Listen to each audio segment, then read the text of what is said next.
안녕하세요. 저는 예쁜 딸 하나 키우고 있는 30대 돌싱맘이랍니다. 이혼이란 저와는 상관없는 남들의 일인 줄만 알았는데 제게도 이런 고난이 찾아오더군요. 그때는 참 힘들었었지만 1년 가까이 지난 지금은 제법 평화로운 나날을 보내고 있습니다. 이제는 전 남편이 아이를 만나러 오면 웃으며 안부를 물을 수 있을 만큼 괜찮아졌어요. 아니, 어쩌면 제가 누리고 있는 이 잔잔하고도 소소한 일상이 행복일 수도 있겠네요. 오늘은 오랜만에 부모님과 아이와 함께 속초에 여행을 왔어요. 바다도 보고 맛있는 것도 먹고 모두들 너무너무 즐거운 시간을 보냈답니다. 하루 종일 신나게 놀고 기절한 듯이 쌕쌕 잠든 딸 혜아를 바라보다 문득 제 얘기를 들려드리고 싶다는 생각을 했어요. 이혼의 끔찍했던 상처에서 이제는 완전히 벗어났다는 상징적인 의미로 글을 남겨볼까 해요. 많은 분들이 공감해 주셨으면 좋겠습니다. 저는 화목한 가정의 외동딸로 자랐습니다. 아빠는 막노동을 하셨고 엄마는 빌딩 청소부로 일하셨어요. 할머니가 오래 앓다가 돌아가셨기 때문에 경제적으로 매우 힘들었습니다. 초등학교 저학년 때까지는 세 식구가 한 방에서 잠을 자야 할 정도로 가난했죠. 좁은 비탈길에 있는 방 2개짜리 낡은 빌라로 이사가던 날이 아직도 잊혀지지가 않아요. 난생 처음 제 방을 가져본 날이었으니까요. 짐들이 꽉 들어찬 창고에 가까운 작은 방이었지만 혼자 조용한 곳에서 공부할 수 있다는 것만으로도 크게 기뻤죠. 없는 형편에 학원엔 다닐 수 없었지만 나름 공부를 열심히 했던 것 같아요. 남들 다 다니는 학원에 보내주지 못해서 부모님이 많이 미안해하셨거든요. 특히 엄마는 제가 굉장히 머리가 좋다고 믿고 계셨어요. 그래서 똑똑한 딸 뒷바라지 못해준다는 생각에 엄청 가슴 아파하셨죠. 나는 혼자 공부해도 1등 할 수 있어. 왜냐하면 엄마 닮아 똑똑하니까. 사실을 말하자면 전 머리가 좋은 것과는 거리가 먼 사람이에요. 다만 어린 시절 철이 좀 일찍 들어서 엄마 아빠 고생하는 게 너무 안쓰러웠죠. 그래서 이 악물고 공부를 열심히 했던 것뿐입니다. 그런 노력이 통했는지 중학교 때까지는 그런대로 제법 공부를 잘했어요. 반에서 3등 안엔 꼭 들었으니까요. 하지만 고등학생이 되면서 성적이 조금씩 떨어지기 시작했어요. 공부를 게을리하는 것도 아닌데 아마도 그게 제 한계였었던 것 같아요. 괜찮아, 괜찮아. 이것도 엄청나게 잘한 거야. 정민이는 열심히 노력하니까 금방 다시 따라잡을 수 있어. 아빠는 제가 기대에 못 미치는 성적을 받아올 때마다 이런 식으로 격려를 해주셨어요.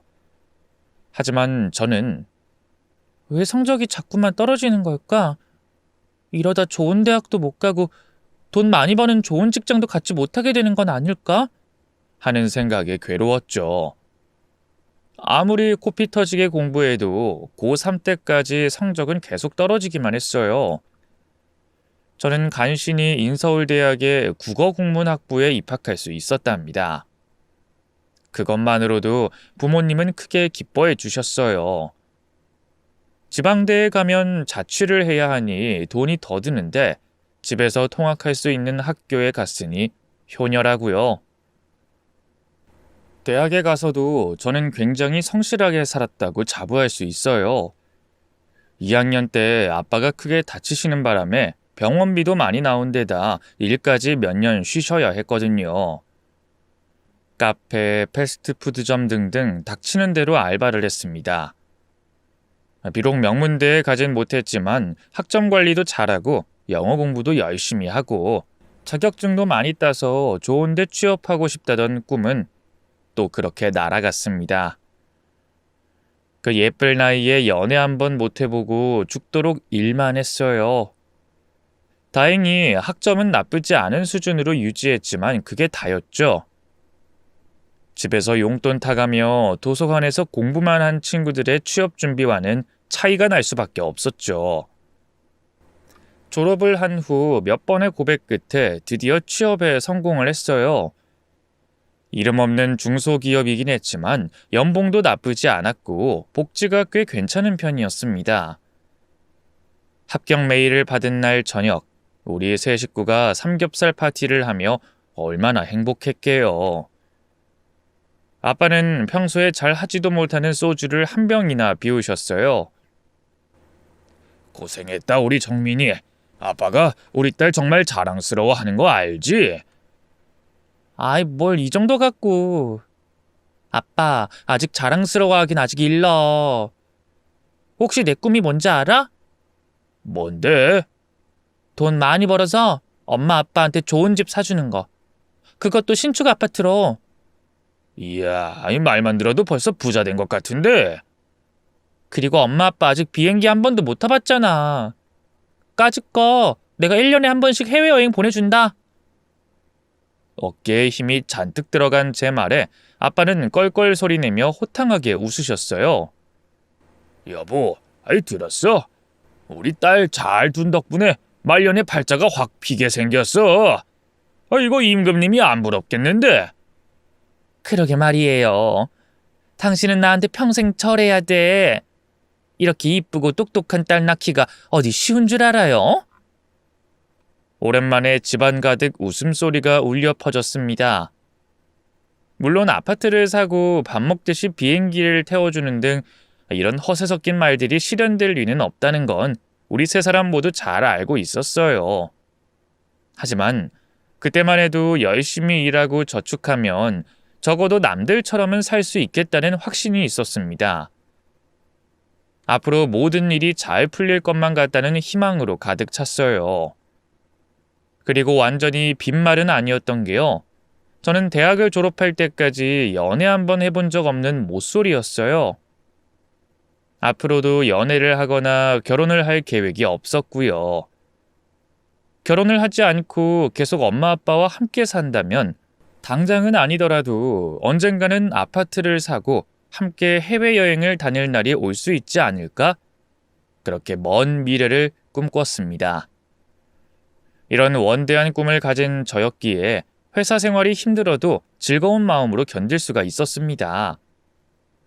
짜잘한 알바로 푼돈만 만져보다가 난생 처음 월급이라는 걸 받으니 얼마나 기쁘던지요.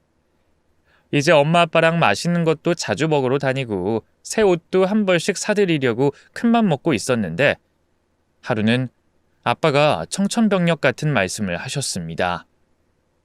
적금, 연금, 청약, 펀드로 나눠서 넣자. 월급의 70%만 떼서. 보너스 나오는 달도 있으니까 그렇게까지 쪼들리진 않을 거야.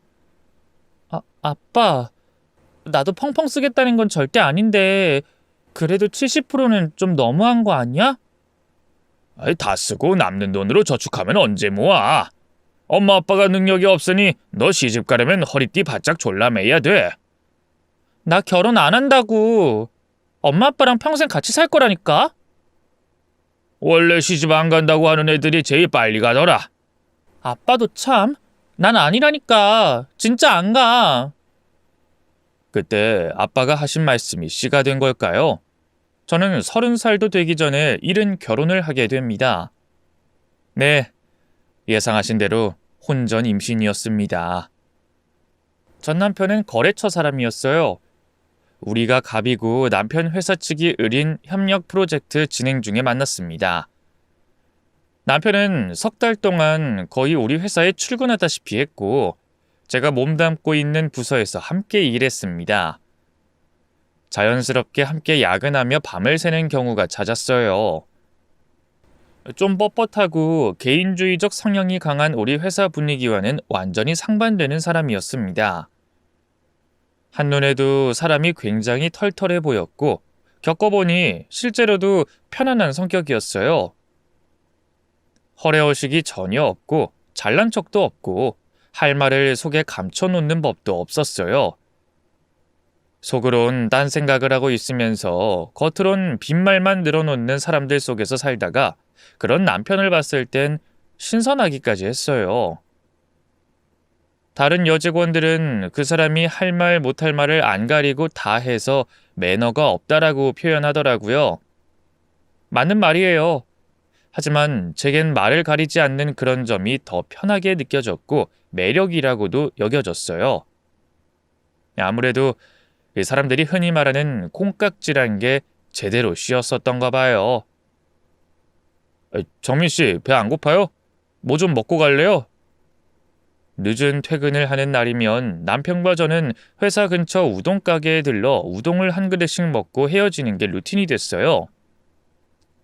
그렇게 석 달이 지나고 남편이 자신의 회사로 복귀하게 되는 날, 사귀자는 제안을 받았습니다. 프로젝트가 끝나면 그 사람과는 다시는 볼 일이 없는 거거든요. 함께 일하며 정이 많이 든 사람과 영영 못 보게 될 수도 있다는 건 좀 안타까웠어요. 그래서 연애에는 눈꼽만치도 관심 없었던 제가 그의 사귀자는 말에 고개를 끄덕이고 말았습니다. 전 남편과의 연애는 나쁘지 않았습니다. 우리는 연인 사이라기보다는 아주 막역한 대학 선후배와 같이 편한 데이트를 즐겼습니다. 퇴근 후나 주말에 만나 공원을 산책하거나 백반집에서 김치찌개, 된장찌개 등을 먹고 헤어지곤 했어요. 일반 사람들이 들으면 그게 무슨 데이트냐고 말하겠지만 남편은 워낙 털털한 사람이었고 저도 그게 더 좋았거든요. 앞서 말했듯이 월급의 대부분을 아빠가 적금과 펀드로 묶어놓는 바람에 저는 쓸 수 있는 돈이 많지 않았어요. 아마 돈이 많이 드는 데이트를 해야 했다면 전 그게 부담스러워 금방 도망갔을 수도 있어요. 혼전 임신으로 혜아를 갖고 나서 부랴부랴 결혼을 했습니다. 네, 아빠의 말씀이 딱 들어맞았죠. 아빠가 월급을 차곡차곡 모아주셨기 때문에 그걸로 부족하게나마 결혼 비용을 충당할 수가 있었어요. 엄마 아빠는 기뻐하셨지만 저는 사실 많이 속상했어요. 직장인이 돼 부모님께 이렇다 할 도움도 못 드리고 해외여행 한번 못 보내드리고 이렇게 빨리 결혼을 하게 돼버렸으니까요. 그런 제 마음을 알아채셨는지 엄마는 계속 제게 이런 말씀을 하셨어요. 우리 아직 젊고 둘 다 일할 수 있는데 무슨 걱정이니? 네가 가서 행복하게 잘 사는 게 제일 큰 효도야. 하지만 현실은 그렇게 생각대로 돌아가지 않았어요. 혜아를 낳고 나서 짧은 육아휴직이 끝나고 나니 제가 직장으로 복귀하기 위해선 아이를 봐줄 사람이 필요했어요. 혼자 몸이신 시어머니는 고향인 경상도에 살고 계시고 할 수 없이 우리 엄마가 빌딩 청소 일을 그만두셔야 했습니다. 남편도 저도 워낙 가진 게 없는 상황에 부랴부랴 살림부터 낸 터였죠. 전세자금 대출이며 자동차 할부금에 아기 양육비까지 통장에 돈이 쌓일 틈이 없었어요. 직장을 관두고 아기를 봐주는 엄마에게 큰 돈을 드릴 형편이 못 됐어요. 사실 애를 본 경험이 있는 사람들은 다들 알겠지만 빌딩 청소보다 아기 보는 일이 훨씬 더 힘듭니다. 오죽하면 애 볼래, 밥 맬래 물어보면 100에 100 밭을 맨다는 말이 있겠어요. 환갑이 다 된 엄마가 못난 딸 때문에 황혼 육아를 하시는데 보수를 넉넉히 드리지도 못하니 마음이 너무 아프더군요. 그래서 내가 덜 먹고 덜 쓰더라도 엄마한테 조금이나마 더 챙겨드리기 위해 갖은 애를 썼습니다. 그랬더니 남편의 불만이 터지더라고요. 장모님께 이렇게나 많이 드려야 돼? 이게 많은 거라고? 엄마 받으시던 월급 생각해봐. 우리가 훨씬 적게 드리는 거거든. 밖에서 받는 월급이랑 비교하면 안 되지. 혜아는 장모님 손녀잖아. 노인들이 손주 봐주는 건 자기 가족에 대한 사랑과 희생으로 하는 거지. 그냥 용돈 정도 드리는 게 맞다고 봐 나는. 남편은 이런 기막힌 소리를 늘어놨습니다. 희생이라뇨. 혜아가 우리 딸이지 엄마 딸인가요? 자기 자식은 부모가 책임져야 하는 겁니다. 막말로 엄마가 아기를 안 봐주시겠다고 하면 베이비시터라도 써야 할 형편인데 그럼 돈이 얼마나 심하게 깨지는데요. 게다가 남의 손에 우리 아기 맡기는 것도 불안한 일이고요. 엄마가 이렇게 적은 돈을 받으시고 사랑하는 혜아를 길러주시는데 감사한 마음은 둘째치고 보수를 더 줄이라고 말하는 남편이 참 원망스러웠습니다. 시어머니가 아기를 봐주는 상황이라도 저렇게 말했을까요? 남편이 우리 엄마의 노고를 너무 가볍게 생각하는 것 같아 무척이나 속이 상하더군요. 저는 그날 남편과 대판 싸우고 나서야 엄마의 보수를 현상 유지시킬 수 있었어요. 사실 우리 회사의 거래처 직원이던 남편의 연봉은 제 것에 많이 못 미치는 상황이었어요. 제가 더 많이 버니 그나마 제 뜻대로 된 것이지 아마 그 반대 상황이었으면 남편이 기어이 엄마께 드리는 돈을 깎고야 말았을 것 같네요. 저는 남편이 저럴수록 더 열심히 일해서 빨리 승진해야겠다는 생각을 했어요. 그래야 연봉도 더 높아지고 부모님께 더 많이 드릴 수 있을 테니까요. 하지만 아기 엄마에게 현실의 벽은 높았습니다. 육아휴직을 마치고 돌아온 후부터 저는 이유 없이 눈치를 봐야 했어요. 단지 아기가 있다는 이유로 인사고과에서 낮은 점수를 받아야 했고 중요하지 않은 업무만 제게 떨어졌습니다. 아무리 엄마가 아기를 봐주신다고 해도 엄마인 제가 직접 해결해야 할 일들이 많았어요. 아기가 자주 아프기도 했고요. 그때마다 반차를 쓰게 되면 상사들이 대놓고 싫은 소리를 하기도 했습니다. 그런 상황에서 억울한 사건이 하나 터지게 되고 그것을 계기로 저는 할 수 없이 사표를 쓰게 됐습니다. 엄마 대신 제가 직접 혜아를 맡으면서 아기와 함께 있는 기쁨을 누리는 건 행복했지만 굉장히 불안하고 초조했습니다. 남편의 턱도 없이 적은 월급으로는 우리 세 식구 먹고 사는 게 쉽지 않았거든요. 혜아가 무럭무럭 자랄수록 아기에게 들어가는 돈도 만만찮게 불어났고요. 사실 남편은 결혼 전부터 굉장히 짠돌이였지만 결혼하고 아기를 키우면서 점점 더 심한 자린고비가 돼갔습니다. 그런 와중에 제가 직장마저 잃으니 남편은 대놓고 저를 닥달하기 시작했습니다. 장모님 보고 다시 취직하라고 그러면 어떡해? 장모님이 취직하실 게 아니라 네가 일자리 구할 생각을 해야지. 저도 그 생각을 안 한 건 아니지만 갑자기 경기가 심하게 안 좋아져서 일하던 사람들도 일자리를 잃는 상황이었어요. 아기 딸린 제가 직장을 구하기가 어디 쉽나요? 그리고 아기가 이렇게 어릴 땐 엄마가 직접 키우는 게 맞다는 생각을 전 갖고 있었습니다. 한참 말 배우고 두뇌 발달이 이루어질 시기에 사랑을 퍼부어주며 직접 양육하고 싶었어요. 지금이 혜아한테 중요한 시기잖아. 1년만이라도 내가 직접 혜아 보게 해줘. 엄마랑 같이 있는 게 아기 정서 발달에 그렇게 좋대. 일단 분유값, 기저귀 값이 해결된 다음에 정서 발달도 하는 거지. 돈이 없는데 애를 어떻게 키워? 뭐가 더 중요한지 아직도 모르겠어?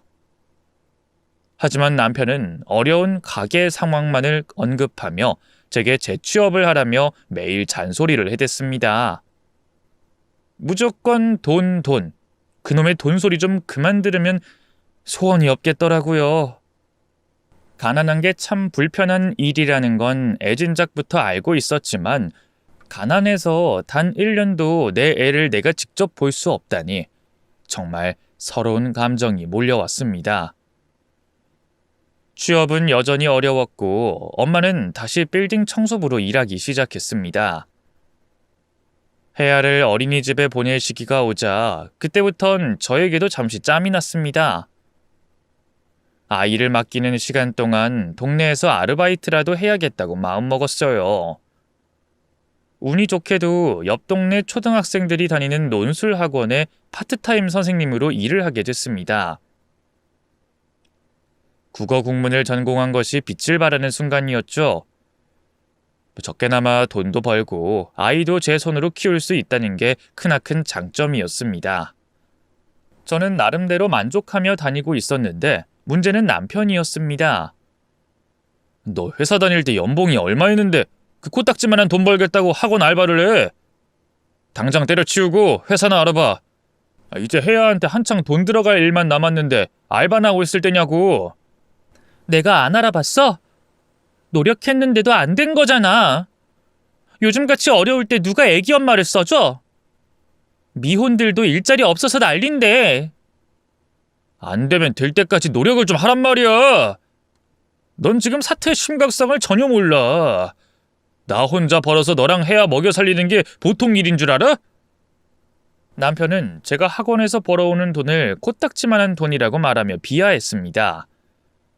파트타임, 그것도 아기 때문에 긴 시간 일할 수 없으니 당연히 보수가 적었지만 어떻게 저렇게 말할 수가 있나요? 저는 저 나름대로 살림하랴, 아기 돌보랴, 밖에서 일하랴 너무너무 힘든 시간을 보내고 있는 중이었습니다. 그런데 나를 가장 아껴줘야 할 가족이 그걸 몰라주고 돈 타령만 해대니 서러울 수밖에요. 그래도 저도 평소와 다르게 말이 좀 거칠게 나왔습니다. 그럼 사태의 심각성을 잘 아시는 분이 돈을 더 잘 벌어오면 되겠네. 뭐라고? 이렇게 애기 어릴 때는 맞벌이 그만두고 집에서 육아만 하는 엄마들도 많아. 여보가 그런 집 남편들만큼 돈을 못 벌어오니까 내가 애 보면서 학원 알바라도 나가는 거 아니야. 내 말이 틀려? 그니까 네 진심은 취업은 죽어도 하기 싫고 집에서 애나 보면서 띵가띵가 놀고 싶다는 거네? 그래서 일자리 구하는 척만 하고 일부러 취업 안 한 거야? 누가 그렇대? 내 말은 여보만 돈 잘 벌어왔으면 우린 지금 아무 문제 없다는 거야. 그럼 이게 다 내 탓이라는 거야? 전부 네 탓은 아니지만 네 지분도 상당하니까 제발 돈돈거리지 좀 말란 얘기야. 남편은 자존심이 상했고 저는 그동안 쌓였던 게 터져 우린 크게 말다툼을 했습니다. 아기가 놀라 울음을 터뜨리는데도 우리 부부는 서로 한 걸음도 물러서지 않은 채 맹렬하게 싸워댔어요. 난장판도 그런 난장판이 없었네요. 사실 저도 많이 잘못했죠. 남편이 돈을 못 벌고 싶어서 못 버는 게 아닌데 그걸 빌미삼아 공격하다뇨. 그날 자존심이 크게 다친 남편은 제게 나가서 돈 벌어와라, 회사 알아봐라 이런 소리를 그만두긴 했어요. 그것만으로도 좀 숨통이 트이는 기분이었습니다. 하지만 남편은 대신 다른 방식으로 저를 괴롭히기 시작했죠. 이번 달 카드값 좀 봐. 집에서 살림만 하는 사람이 왜 이렇게 손이 커? 도대체 어디로 돈이 새길래 이렇게 빵꾸가 나는 거야? 어렸을 때부터 가난한 집에서 자라 절약이 생활화된 제가 낭비를 할 일이 있나요? 카드값이 많이 나온 건 사실이었지만 그건 다 애 키우는데 돈이 많이 들기 때문이었습니다. 육아용품들이 얼마나 비싼지 저도 구입할 때마다 새롭게 놀라곤 했으니까요. 저는 마트 영수증과 인터넷 쇼핑 목록을 남편에게 들이대며 따졌어요. 이거 다 우리 혜야한테 필요한 물품 산 거거든? 애기한테 돈 들어갈 일이 하도 많아서 난 아무리 힘들어도 외식 한 번 안 하고 버텼어. 바쁘고 시간 없어도 애기 반찬, 어른 반찬 다 따로 해댔잖아. 누구보다 잘 아는 사람이 어떻게 나한테 뭐라 그럴 수가 있어? 외식 한 번 안 했다니. 그럼 이건 뭔데? 아구찜 66,000원. 설마 애기가 먹은 거야? 비웃는 듯한 남편의 콧방귀에 저는 그만 분노를 터뜨렸습니다. 저번에 엄마 아빠가 혜야 보러 오셨을 때 오랜만에 모시고 나간 거잖아. 아빠가 아구찜 좋아하시니까. 거 봐. 결국 네가 쓰고 싶어서 쓴 돈이잖아. 이러면서 애기 핑계는. 그럼 엄마 아빠 오셨는데 그것도 못 사드려? 그 정도도 못할 거면 왜 살아? 장인어른도 그래. 우리가 초대한 것도 아니고 자기들이 애기 보고 싶어서 오신 거면서 애 키우느라 고생하는 딸 밥도 못 사주셔? 기어이 얻어먹고 가셔야겠어? 얻어먹어? 장인 장모한테 무슨 말버릇이 그래? 우리 엄마 아빠가 거지야? 얻어먹게? 남편과의 냉전은 이런 식으로 한 달이 넘게 이어졌습니다. 그러던 와중에 시골에 계신 시어머니가 아기를 보러 올라오셔서 우리 집에 며칠 묵게 되셨습니다. 자주 있는 일은 아니라 저는 남편이 미운 것과는 별개로 시어머니께는 잘해드리고 싶었어요. 손주를 자주 보고 싶으실 텐데 그러지 못하신 게 안타깝기도 했고요. 그래서 갈비찜과 잡채 등 큰맘 먹고 요리를 좀 했습니다. 상 차리는데 꽤 큰 돈이 들어갔는데도 남편은 별소리 안 하더라고요. 그러더니 주말에 어머님 서울 관광을 시켜드린다며 모시고 나갔다가 아예 저녁까지 먹고 늦게 귀가를 했어요. 그런데 남편의 손에 백화점 쇼핑백 몇 개가 들려있는 게 아니겠어요. 어머님, 오늘 재밌으셨어요? 좋은 데 많이 가셨어요? 아유, 그럼. 역시 서울이 좋긴 좋다. 백화점에 예쁜 게 얼마나 많던지. 근데 서울은 왜 이렇게 물가가 비싸? 우리 춘기가 처자식 먹여 살리느라 고생 좀 하겠더라. 저는 쇼핑백 안에 든 물건들을 보고 눈이 휘둥그레졌어요. 명품까진 아니지만 꽤 비싸 보이는 핸드백, 블라우스, 그리고 운동화까지 전부 다 시어머니 것들이었죠. 놀라서 들여다보는 저를 향해 남편은 변명하듯 말했습니다. 엄마는 평소에 읍내 나가서 시장 물건 사는 게 다잖아. 그리고 저게 다 매대에서 산 거야. 별로 안 비싸.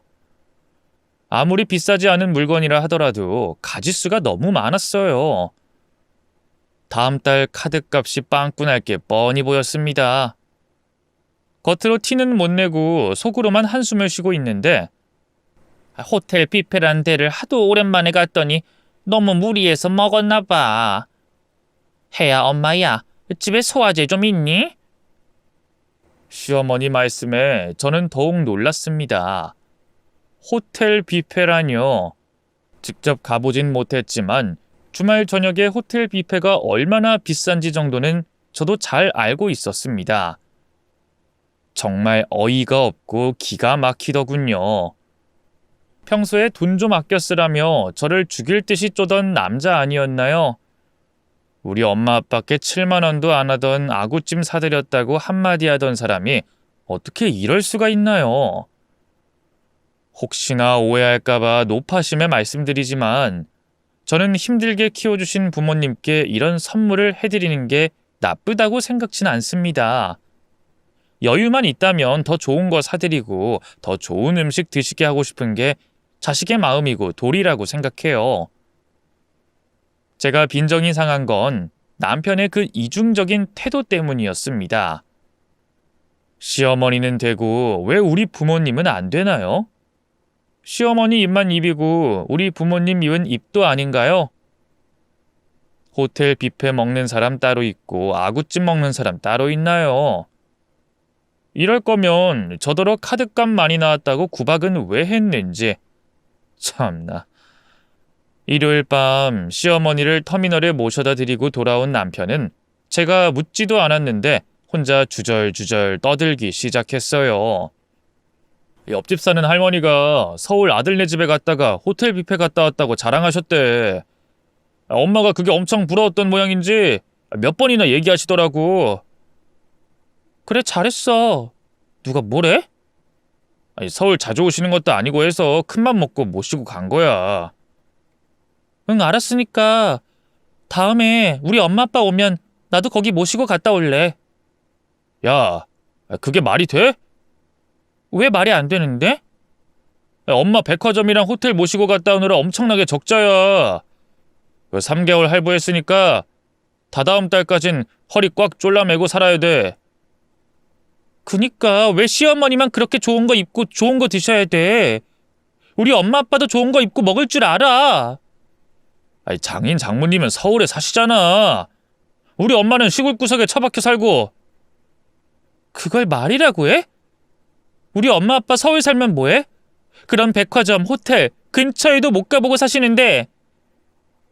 아무튼 다음에 나도 부모님 모시고 호텔 뷔페 다녀올 거니까 뭐라고 하지 마. 그래야 공평한 거니까. 남편에게 큰 소리는 뻥뻥 쳤지만 결국 전 그렇게 하지 못했어요. 손이 떨려서 그 큰 돈을 쓸 자신이 없더라고요. 제가 이렇게 마음이 약해서 맨날 남편한테 당하고 살았던 것 같아요. 시간이 흘러 저는 논술학원에서 일한 지 2년이 다 돼가고 있었습니다. 그 사이 혜아가 좀 커서 어린이집에 늦게까지 맡길 수 있게 되며 파트타임이 아닌 정식 선생님이 됐어요. 월급도 꽤 오르긴 했지만 여전히 보잘것없는 수준이긴 했습니다. 혜아는 갖고 싶은 것이 많은 아이였어요. 어린이집 친구가 예쁜 옷을 입고 오거나 공주 팔찌나 목걸이 같은 걸 하고 오면 자기도 사달라고 떼를 썼습니다. 장난감이나 그림책 욕심은 또 얼마나 많은지요. 엄마로서 아이가 갖고 싶은 건 다 사주고 싶죠. 하지만 혜아가 떼를 쓸 때마다 엄하게 혼내면서 최소한의 것들만 사줘야 했습니다. 그렇게 아끼는데도 지출이 점점 늘어가는 건 어쩔 수 없는 일이었어요. 그런 와중에 저와 함께 논술학원에서 일하다 퇴직한 선생님에게서 좀 솔깃한 얘기를 들었습니다. 집집마다 돌아다니면서 수업하고 있는데 한 팀을 4명씩 꾸리니까 돈이 제법 된다? 난 지금 모든 타임 꽉 차서 학생 더 받을 수도 없어. 사실 전 학부모들 사이에서 평판이 좋은 편이었거든요. 아이들도 저를 좋아했고 일부러 제 수업을 받고 싶다고 찾아오는 학생들도 있었습니다. 제가 다니는 학원은 우리 집에서 좀 떨어져 있는 곳이니 우리 단지에서 시작하면 별 무리가 없을 것 같았습니다. 오래 고민하긴 했지만 저는 큰 결단을 내리고 학원을 그만뒀어요. 그리고 평소에 알고 지내던 이웃집의 초등학생들을 데리고 작게 수업을 시작했습니다. 물론 처음엔 쉽지 않았습니다. 학원에 다닐 때보다 벌이가 더 줄어드니 남편은 티가 나게 한숨을 푹푹 내셨어요. 하지만 그때쯤 저도 남편에게 있는 정 없는 정 다 떨어진 상태라 전혀 신경이 쓰이지 않았죠. 제가 이런 모험을 강행하는 건 오로지 우리 혜아를 위해서 그리고 부모님을 위해서였어요. 저는 그야말로 미친 듯이 일했습니다. 혜아를 재우고 나면 식탁에 앉아 늦게까지 공부를 했어요. 수업 준비도 철저하게 했고요. 그리고 자기 전 1시간씩은 인터넷 홍보 아르바이트 일을 해야 했죠. 이건 3년 전부터 꾸준히 해오던 것이었는데 그걸 모아 아빠의 환갑 때 부모님께 해외여행을 보내드리는 게 제 오랜 목표였습니다. 3년이란 긴 시간 동안 준비해온 이유는 하루에 1시간 일해봤자 10,000원 정도밖에 벌지 못하기 때문이었어요. 학원에 출근하던 시절 제 월급은 남편이 뻔히 알고 있으니 어떻게든 따로 경비를 마련해야겠다는 생각에 인터넷을 뒤지고 뒤져 찾아낸 알바였죠. 짜잔! 이게 뭐게? 태국 4박 5일 패키지? 어머나, 어떻게 이런 걸? 아빠 환갑 선물로 내가 보내주는 거예요. 두 분 다 미리 휴가 빼놓으세요. 엄마 아빠는 너무 의외였는지 입을 다물지 못하셨어요. 엄마는 너무 흥분해서 뺨이 빨갛게 상기되더라고요. 부모님이 기뻐하시는 모습을 보니 너무너무 행복했어요. 안 그래도 애 키우느라 힘들 텐데 너무 무리하는 거 아니니? 걱정 마. 해외여행 보내드리고 싶어서 따로 알바 하나 했어. 두 분은 그런 걱정 마시고 즐겁게 다녀오기나 하세요. 엄마 아빠가 축제 분위기인 것과는 반대로 옆에서 듣고 있던 남편은 그야말로 똥 씹은 표정이 됐습니다. 아빠가 그런 남편의 손을 꽉 잡았습니다. 김서방, 고마워. 우리가 사위 잘 봐서 비행기 타고 해외여행이라는 걸 다 해보네. 뭘요? 진작 보내드렸어야 하는데 너무 늦어서 죄송하죠. 남편의 월급에 손을 댄 것도 아니고 우리 생활비로 축낸 것도 아니고 제가 따로 알바를 해서 경비를 모았는데도 저렇게 떨떠름해하는 꼴이 우스웠어요. 내가 열심히 일해서 엄마 환갑 때도 또 좋은 데 보내드릴게. 태국 말고 또 어디 가고 싶어? 아유, 해외여행 한 번이면 됐지. 두 번을 어떻게 가? 말도 안 돼. 유럽은 너무 멀어서 휴가 내기 힘들 거고. 중국? 발리? 경미 엄마가 그러는데 대만이 또 그렇게 좋다더라. 맛있는 것도 많고. 오케이, 다음은 대만이다. 우리가 하하호호 웃으며 즐거워하는 사이 남편은 해아를 안고 밖으로 나가버리더라고요. 그러더니 엄마 아빠가 돌아가신 후 남편은 대놓고 분통을 터뜨렸습니다. 너 미쳤어? 뭐가 미쳐? 아빠 환갑이라 선물로 여행 보내드리는 건데 두 분 난생 처음 가보는 해외여행이야. 노인네들이 해외여행이 웬 말이야? 그냥 음식점에서 간단하게 식사 나오면 됐지. 넌 돈이 그렇게 썩어나냐? 내가 벌어서 내가 보내드리는 거야. 여보가 도대체 무슨 상관인데? 네가 번 돈이니까 나는 상관 마라. 그렇게 나온다 이거지? 좋아. 그럼 앞으로 돈 관리 각자 알아서 해. 생활비만 각출해서 생활비 통장에 넣고. 남편이 저렇게 나오는 이유를 알 것 같았어요. 저는 학원을 그만두고 나선 그야말로 대학생 아르바이트하는 수준의 보수를 받고 있었고 그 사이 남편은 얼마 전 승진을 해서 연봉이 조금 오른 상태였거든요. 자기가 나보다 현저하게 많이 번다고 생각하니 갑자기 각자 돈 관리를 하자고 나선 거였습니다. 벌이가 다른데 같은 액수의 돈을 내자고 하니 저로선 좀 억울한 일이었지만 군말 없이 그러겠다고 했어요. 그렇게 해야만 나중에 수입이 커졌을 때 제 마음대로 부모님 여행을 보내드릴 수 있게 될 테니까요. 지금 힘들더라도 미래를 위해서 서로 딴주머니를 차는 게 낫겠다는 생각이 들었습니다. 하지만 당장 눈앞이 캄캄한 건 어쩔 수 없었어요. 얼마 되지 않는 수입에서 생활비를 각출하고 나니 남는 돈이 거의 없었거든요. 저는 무더위에 힘겹게 수업을 다니면서도 커피 한 잔 사 먹을 여유마저 없이 힘든 생활을 하게 됩니다. 그럴수록 저는 더 이를 갈고 열심히 일했어요. 잠자는 시간마저 줄여가며 혼신의 노력으로 수업에 열중했습니다. 다행히도 아름아름 입소문이 나서 조금씩이지만 학생이 늘어나더니 1년이 지났을 때는 저 역시 모든 타임이 꽉꽉 들어차는 믿지 못할 성과를 얻게 됐죠. 상담을 원하는 학부모들은 줄을 서 있는데 제가 시간이 없어 더 이상 학생을 받지 못하는 사태까지 벌어졌습니다. 네, 피땀 흘려 얻은 노력의 결과였죠. 정말 뿌듯했고 제 자신이 자랑스러웠습니다. 엄마 환갑 때 또 해외여행 보내드리는 건 식은죽 먹기처럼 쉬워 보였어요. 왜냐면 이제 남편과 각자 수입 관리를 하기 때문에 남편은 제가 얼마나 버는지 알지 못했으니까요. 제가 학원에서 매우 적은 보수를 받고 일을 해왔기 때문에 남편은 제가 정신없이 바빠도 이렇게 큰 수입을 올릴 거라고는 상상도 하지 못하는 것 같았어요. 남편의 그런 생각이 여실히 드러난 사건이 하나 있었죠. 시어머니가 빗길에 미끄러지셔서 발목이 부러지는 사고를 겪으셨어요.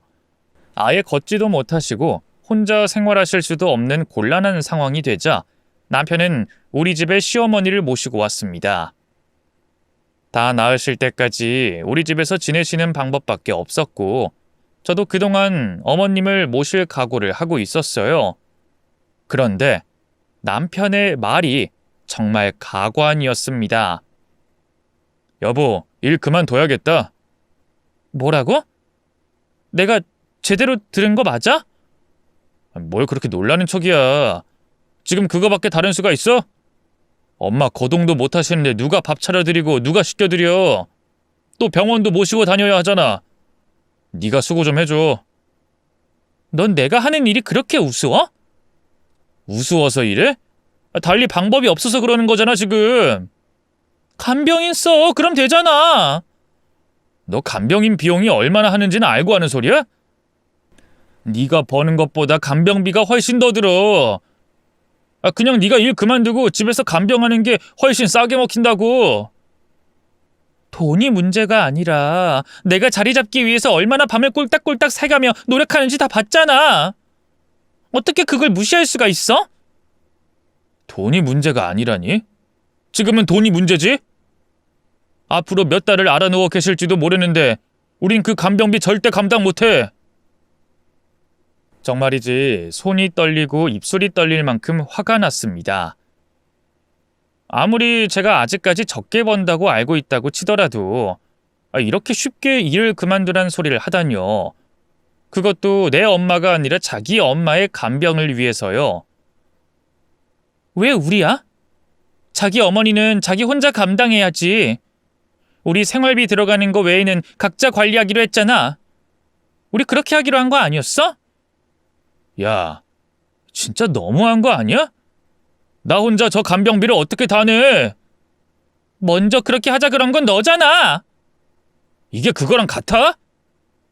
남편은 펄쩍펄쩍 뛰었지만 저는 눈도 깜짝하지 않았습니다.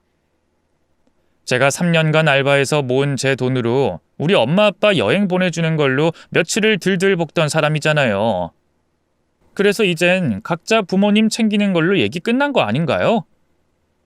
왜 이제 와서 갑자기 말이 달라지는 건지 참 너무 어이가 없죠. 제가 일을 그만두면서까지 자기 어머니를 모실 거라고 생각한 것 자체가 우습기 그지없었어요. 직장을 그만두려면 자기가 그만두는 게 맞죠. 아직 뭘 몰라도 한참 모르고 있는 것 같더라고요. 그리고 남편이 저렇게 치사하게 나오지만 않았어도 저는 시어머니 간병비 부담할 생각을 하고 있었습니다. 하지만 이젠 그런 생각이 싹 사라졌죠. 어쩌겠어요. 남편 스스로 자초한 일인걸. 결국 집으로 간병인을 부르는 수밖에 없었고 제가 간병비를 한 푼도 내지 않자 남편은 저를 쥐잡듯이 잡기 시작했습니다. 기어이 시어머니까지 나서서 저를 나무라셨어요. 일 도대체 언제 그만둘 건데? 넌 어떻게 배워먹었길래 며느리가 시부모 알길 갤떡같이 하니? 어머님, 무슨 말씀 하셔도 전 일 그만 못 둬요. 혜야 아빠 직장이 중요한 만큼 제 일도 중요하게 생각해 주세요. 애 아빠는 돈을 많이 벌어오잖아. 넌 학생들 아르바이트하는 수준이라며.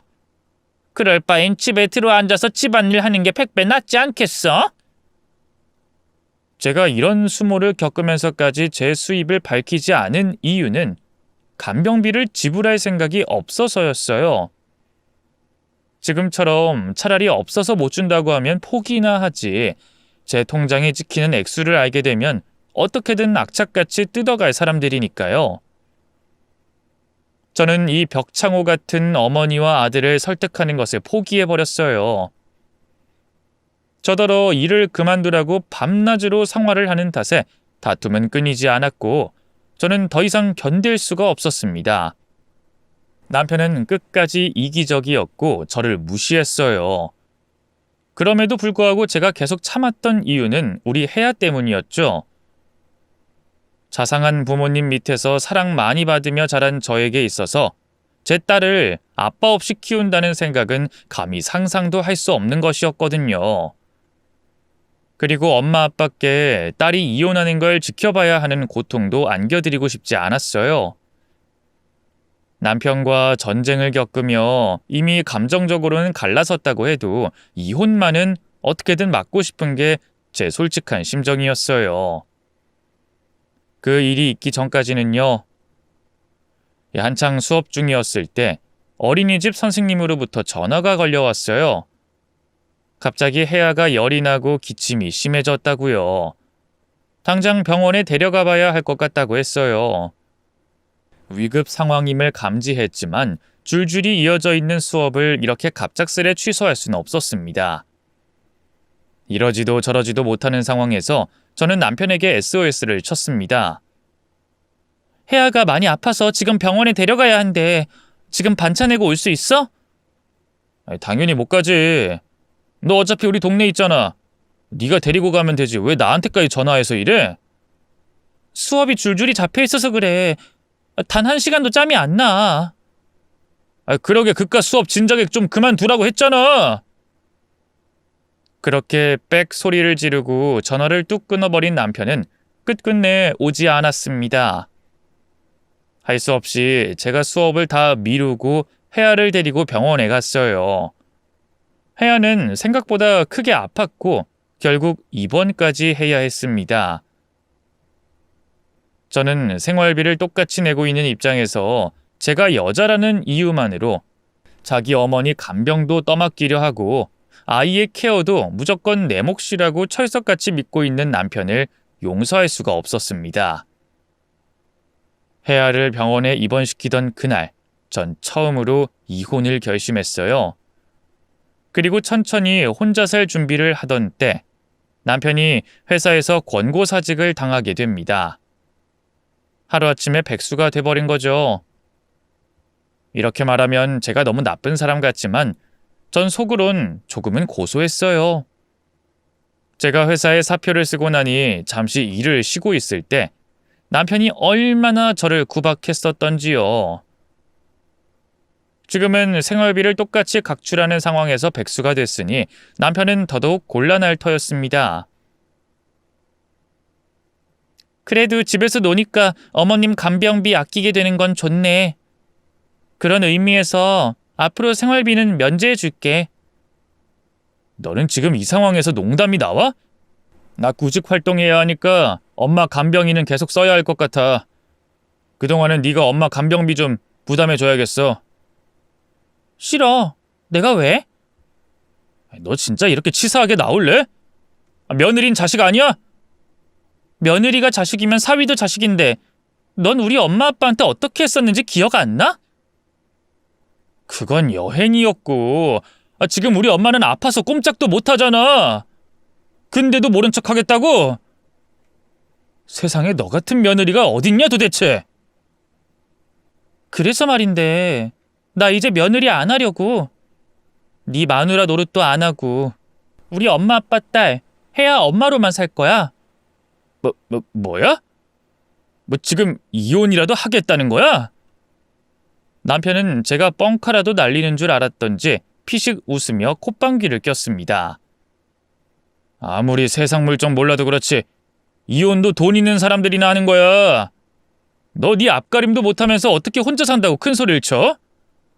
지금 앞가림 못하는 사람은 내가 아니라 따로 있는 것 같은데 넌 직장도 없고 혜아 키울 능력도 안 되니까 친권은 내가 가질게. 넌 니네 엄마 간병이나 하면서 살아.